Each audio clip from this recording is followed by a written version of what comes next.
नमस्कार दोस्तों। आज हम बात करने वाले हैं एसएससी के एक बहुत इम्पॉर्टेंट नए नोटिस के बारे में जो 3 मार्च 2026 को रिलीज़ हुआ है। अगर आपको एफआरटीए में पोस्ट मिल चुकी है या फ्यूचर में मिलने वाली है तो ये वीडियो आपके लिए बहुत ही इम्पॉर्टेंट है, ठीक है? और साथ ही साथ ये वीडियो उन सभी स्टूडेंट्स के लिए इम्पॉर्टेंट है जो एसएससी, सीजीएल या फिर एसएससी के किसी भी एग्ज़ाम को 2026 में देने वाले हैं। क्योंकि अगर आप पॉइंट नंबर 6 और पॉइंट नंबर 7 को अगर नहीं अच्छे से समझे इस पीडीएफ में जो ये नोटिस है, तो आपका सिलेक्शन आपके हाथ से जा सकता है। तो वीडियो को एंड तक देखिएगा, मैं कोशिश करूँगा कि जल्दी से जल्दी आपको सारे पॉइंट्स को एक्सप्लेन कर सकूँ। तो इन्होंने इंट्रोड्यूस किया है मेरे भाई स्लाइडिंग मैकेनिज़्म, ठीक है? इस स्लाइडिंग मैकेनिज़्म इंट्रोड्यूस किया क्यों और ये है क्या? तो मैं आपको बताने की कोशिश करूँगा यहाँ पे थोड़ा-सा सिंपल लैंग्वेज में ये जो सारी चीज़ें यहाँ पे लिखी गई हैं। तो देखो, the staff selection commission conducts large scale examination for recruitment to various ministries, departments, and organizations of the government of India. It has been observed that a substantial number of vacancies remain unfilled each year due to candidates not appearing for document verification or not joining the user departments. मतलब क्या है कि suppose करो कि 2000 या फिर 20,000 vacancies निकाली गई एसएससी के द्वारा, पूरा एग्जाम प्रोसेस कंप्लीट हो गया। जब सिलेक्शन की बारी आई तो ज्वाइनिंग करने केवल 1500 बच्चे आए, 500 बच्चे नहीं आए, ठीक है? तो ये जो सीट्स खाली बच गई ये नेक्स्ट साइकिल में चली जाती थी, मतलब नेक्स्ट ईयर में जो वैकेंसीज आएगी उसमें चली जाती थी ये। तो एसएससी ने क्या किया है, इसको भी फुलफिल करने के लिए, ठीक है, ताकि ज़्यादा से ज़्यादा वैकेंसीज को फुलफिल किया जाए, उसके लिए उन्होंने क्या किया, स्लाइडिंग मैकेनिज्म को इंट्रोड्यूस किया गया है। लेकिन इसमें कुछ चीज़ें हैं जो आपको बहुत ही ध्यान से समझना पड़ेगा, ठीक है? उसको हम लोग एक एक करके आगे पढ़ते हैं, ठीक है? कि इन्हीं सब चैलेंजेस को दूर करने के लिए एसएससी ने ये किया है। अब इसका ऑब्जेक्टिव क्या है? दूसरा पॉइंट है कि स्लाइडिंग मैकेनिज्म का ऑब्जेक्टिव क्या है? The objective of the proposed sliding mechanism is to ensure maximum filling of vacancies in a given examination cycle. भाई मैक्सिमम से मैक्सिमम सीट को फिल किया जा सके। मतलब 2000 सीट्स अगर एसएससी के द्वारा इंट्रोड्यूस की गई हैं तो आपको वो पूरा फिल करना है मैक्सिमम, ठीक है? उसमें से provided fair and merit-based opportunities to candidates and minimize the unfilled vacancies arising from absenteeism of the candidates who are opting for non-joining in the given examination cycle। हो सकता है भाई सबके अपने अलग अलग रीजंस होते हैं, हो सकता है कोई अच्छी नौकरी कर रहा हो इसलिए नहीं किया हो, ठीक है? कोई अच्छी पोस्ट के लिए किया हो, नहीं मिला हो तो इसलिए नहीं किया हो, ठीक है? तो बहुत सारी वैकेंसी रीजंस हो सकते हैं सबके अलग अलग। तो इस प्रॉब्लम को दूर करने के लिए उन्होंने ये यूज़ किया है। पॉइंट 3 क्या है इसमें? अंडर द प्रपोज्ड मैकेनिज्म्स, ये जो मैकेनिज्म इसमें क्या किया है ये समझना आपको। The first round of tentative allocation FRTA will be made on the basis of the options submitted by the candidates as per the current practice। इसका मतलब क्या है? For the confirmation of the tentative allocation in the first round, the candidates will be required to visit the regional directorate office। अब देखो, इस point को समझना आपके लिए बहुत ही ज़रूरी है। क्यों भाई? देखो, एफआरटीए का मतलब सिंपल सा ये है कि फर्स्ट राउंड टेंटेटिव एलोकेशन। इसका मतलब है कि पहले राउंड में जो पोस्ट आपको मिलेगी वो बस टेम्परेरी होगी, ठीक है? वो फाइनल नहीं होगी, ठीक है? ये एक अलॉटमेंट होगा आपकी मेरिट रैंक के बेसिस पे और आपने जो प्रेफरेंस भरा है उसके बेसिस पे। इसके बाद आपको एसएससी के रीजनल आरडी ऑफिस जाना पड़ेगा, ठीक है? वहाँ पे आपको अपना आईवी करवाना पड़ेगा, ठीक है? आईवी मतलब आइडेंटिटी वेरिफिकेशन थ्रू आधार कार्ड, ठीक है? थ्रू आधार ऑथेंटिकेशन, ठीक है? ये करवाना पड़ेगा। इसका मतलब ये है, इसका मतलब जो पहली बार मान लीजिए आपने प्रेफरेंस चूज़ कर ली, ठीक है? और आप ये मान के बैठ गए कि आपका सिलेक्शन हो गया, आपको ये सीट मिल जाएगी, तो आप गलती कर दोगे वहाँ पे। यही चीज़ इसमें डिस्कस की गई है। पॉइंट नंबर 4 क्या है, ठीक है? आपको मैं एंड में पूरा समराइज कर दूंगा, आप बस ध्यान से देखते रहिएगा क्योंकि इंपॉर्टेंट है। पॉइंट नंबर 4 क्या कह रहा है कि एट द आईवी स्टेज, जब आप आइडेंटिटी वेरिफिकेशन करवा रहे होगे, ठीक है, तो candidates will be required to exercise either a fix or a float option. This is very important. You have to understand the difference between float and fix option. The fix option will indicate acceptance of the tentatively allotted post in the first round as final। इसका मतलब यह है कि अगर आपने fixed choose किया, fix choose कर रहे हो ना, फिक्स ऑप्शन, जब आप वहाँ पे आईवी करवाओगे तो आपको 2 ऑप्शंस दिए जाएंगे, 2 ऑप्शंस, एक फिक्स का दिया जाएगा, एक फ्लोट का दिया जाएगा। तो अगर आपने फिक्स चूज़ किया तो इसका मतलब आपने जो पहले एफआरटीए में जो पहली बार में आपने चूज़ किया था सीट्स, वो आपका फिक्स हो गया। इसमें कोई रिस्क नहीं होता। समझ में आ रहा है? जैसे मान लो आपको 2-3 दे दिया गया, आपने जो इसमें इनकम टैक्स चूज़ कर लिया, ठीक है? इनकम टैक्स चूज़ कर लिया तो होगा क्या, आपका ये फिक्स हो गया। अब आपको किसी भी चीज़ की टेंशन लेने की ज़रूरत नहीं है।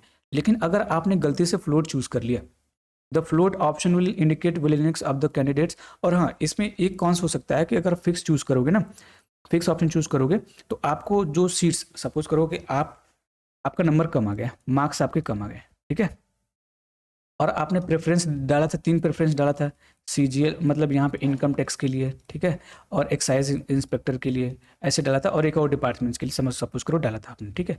लेकिन आपका कम नंबर रह गया, ठीक है, मान लेते हैं आपका कम नंबर रह गया, तो आपको इनकम टैक्स मिल रहा है और आपने फिक्स ऑप्शन चूज कर रखा है, तो आपके लिए ये कन्फर्म हो जाएगा। अब आपको आपको ये ऑप्शन नहीं दिया जाएगा, ठीक है। आप इन सभी पोस्ट को अब अपग्रेड नहीं कर सकते, ठीक है, समझ में आ रहा है। लेकिन अगर आप फ्लोट चूज करते हो तो आपके मार्क्स कम हैं, आप अभी ये ज्वाइन कर लिए हो, लेकिन क्या होगा कि अगर कोई कैंडिडेट इसको चूज नहीं कर रहा है, इस पोस्ट को चूज नहीं कर रहा है, और ये खाली मिल गया आपको, ठीक है, तो आप उसको ज्वाइन कर सकते हो, आपको अपग्रेडेशन मिल जाएगा। इसका सीधा सा मतलब ये है कि अगर आप फिक्स और फ्लोट चूज करते हो तो। समझ में आ रहा है जी मेरे भाई, आसान है, आप आराम से इसको समझ सकते हो। नेक्स्ट, इसका प्रोज एंड कॉन्स आपको समझना बहुत जरूरी होगा, ठीक है। देखो ये लिखा है, the float option will indicate willingness of the candidate to be considered for upgradation to a higher preference post. मान लो आपने हायर प्रेफरेंस पोस्ट की थी और आप किसी रीजन की वजह से आपका कम नंबर आ गया और आपको छोटा वाला पोस्ट मिल रहा है, और हुआ क्या बाद में कि ये जो पोस्ट है खाली चली जा रही है, तो आपको अपग्रेड कर दिया जाएगा इस पोस्ट पे, ठीक है। उसके लिए भी कौन से आपको ध्यान से समझना पड़ेगा। If such vacancies become available, only 1 round of sliding will be conducted for each examination cycle, कि भाई एक राउंड आपको कंडक्ट की जाएगी, ठीक है। एंड नो वेटिंग लिस्ट और एडिशनल राउंड्स री एलोकेशन विल बी टेकन, ठीक है।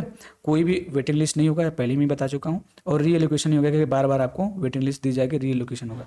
पांचवा पॉइंट आपको समझना पड़ेगा कि SSC will identify vacancies arising due to IV absentees and conduct a single sliding round of allocation for float candidates based on merit cum preference. An update final result with revised post allotment will be issued and e-dossiers मतलब जो आपका documents होगा, electronic डॉसियर्स इसका मतलब होता है जो आपका डॉक्यूमेंट्स होगा, will be forwarded to the user departments for final document verification and appointment formalities. ये पॉइंट आपको याद रखना है, ये समझना है ध्यान से। The final result prepared taking into the consideration of the total notified vacancies, unfilled vacancies due to absenteeism during IV and fixed or float options exercised during IV shall be binding on all stakeholders, ठीक है। ये वही point है जो मैंने आपको पहले explain कर दिया है। उसके बाद आपको आपका जो डॉक्यूमेंट्स उसको आगे फॉरवर्ड किया जाएगा, और जो भी आपका प्रोसेस उसके ऊपर दिया गया था फ्लोटिंग और फिक्स के हिसाब से आपको उसी प्रेफरेंसेस दे दी जाएंगे, आपको वैसे सिलेक्शन हो जाएगा। अब ये है ना जो पॉइंट नंबर 6 है, ये बवाल खड़ा कर दिया यहाँ पे। होगा क्या कि बहुत सारे स्टूडेंट्स होते हैं जो जागरूक नहीं होते उतना।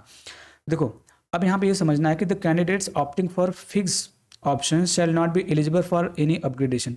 अगर आपने फिक्स ऑप्शन चूज कर लिया है तो आपको कोई अपग्रेडेशन नहीं दिया जाएगा। कि ऐसा नहीं कि आपने मान लीजिए इनकम टैक्स इंस्पेक्टर चूज किया है, ठीक है, और बाद में सोच रहे हो कि अपग्रेड कर लोगे, तो नहीं हो पाएगा, आपका वो फिक्स हो जाएगा, ठीक है। And in case of non joining the post shall be carried forward to the next recruitment cycle. कि नॉन ज्वाइनिंग अगर नहीं होगी, मान लो 2000 में से 1500 की 500 नहीं की, फिर भी आप उसमें नहीं जा पाओगे, जो 500 सीट है आप उसमें से चूज नहीं कर पाओगे, ठीक है। अब दूसरा क्या है यहाँ पे, candidates opting for float option, वो सारे कैंडिडेट्स जो फ्लोट ऑप्शन को चूज कर रहे हैं, shall be consider for the upgradation, ये अपग्रेडेशन के लिए कंसिडर किए जाएंगे, मतलब ये अपग्रेड किए जा सकते हैं। सपोज करो आपने इनकम टैक्स चूज किया, आपको इनकम टैक्स मिल गया है, ठीक है, और आपने आईबी के दौरान आपने फ्लोट ऑप्शन चूज किया था, ठीक है। तो होगा क्या, आपको चाहिए था एक्साइज इंस्पेक्टर का, आपने 3 प्रेफरेंसेस डाली थी, तो एक्साइज इंस्पेक्टर का जैसे ही आप देखोगे कि एक्साइज इंस्पेक्टर का पोस्ट खाली जा रहा है ना, एसएससी देखेगी कि ये पोस्ट खाली जा रहा है, तो आपको अपग्रेड करके ये आपको पोस्ट दे देगी। लेकिन ये आपको ध्यान से समझना पड़ेगा, मस्ट ज्वाइन, देखो यहाँ पे लिखा है एंड इफ अपग्रेडेड, अगर आपको अपग्रेड किया जा रहा है तो must join newly allotment post, की आपको जो नया अलॉटमेंट पोस्ट होगा you have to join that. Failure to do so, अगर आप ऐसा करने में फेल हो जाते हो, so shall result in 4 feature of the previously and newly allocated post, ठीक है।